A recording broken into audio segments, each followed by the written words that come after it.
அஸ்ஸலாமு அலைக்கும். Welcome to ஜெயரா views. இன்றைக்கி நம்ம பார்க்க போகிறது என்னென்னா சக்கரவள்ளி கிழங்குல ஒரு கட்லெட்டுங்க. இந்த கட்லெட் உண்மையிலே சொல்கிறேன் வேறு லெவலுங்க. இது செய்ய தேவையான பொருள் நல்ல சக்கரவள்ளி கிழங்க நல்லா கழுவிட்டு அவிச்சு எடுத்துருங்க. நம்ம இட்லி சட்டிலேயோ இல்லை ஸ்டீமர்லேயோ நல்லா அவிச்சு எடுத்துருங்க. அவிச்சு எடுத்துட்டு அந்த தோலை நல்லா உரிச்சிருங்க. உரிச்சிட்டு நல்லா பிசைஞ்சு நம்ம மாவு மாதிரி பிசைஞ்சு வச்சுக்கோங்க.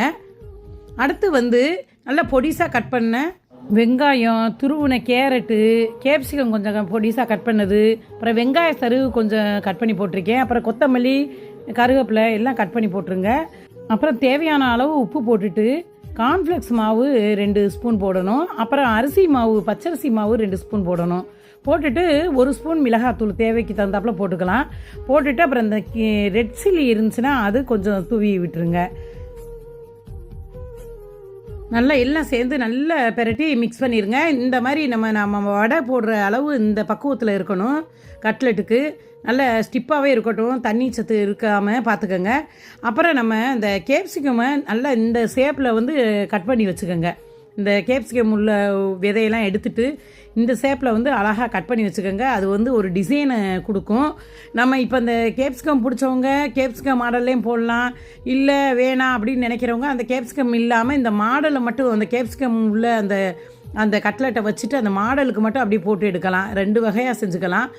அடுத்து இப்போ அடுப்பை ஆன் பண்ணிடுங்க. அடுப்பை ஆன் பண்ணிவிட்டு அந்த ஃபேன் வச்சு இப்போ நம்ம கொஞ்சமாக எண்ணெய் ஊற்றுங்க.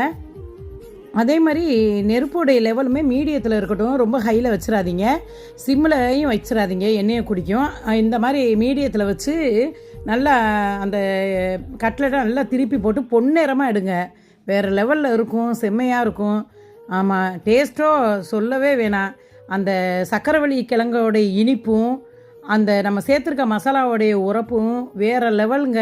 சாப்பிட்டு பார்த்து சொல்லுங்கள். இந்த கிழங்குலாம் சாப்பிடாத குழந்தைகளுக்கு இது ரொம்ப ஒரு உபயோகமாக இருக்கும். இந்த மெத்தடில் செஞ்சு கொடுங்க, போட்டி போட்டு சாப்பிடுவாங்க. வேறு லெவலில் இருக்கும். அஸ்ஸலாமு அலைக்கும். இந்த வீடியோ உங்களுக்கு பிடிச்சிருந்தா லைக் பண்ணுங்கள், ஷேர் பண்ணுங்கள், சப்ஸ்கிரைப் பண்ணுங்கள். மறந்துடாமல் பக்கத்தில் இருக்க பெல் பட்டனையும் தட்டி விட்டுருங்க.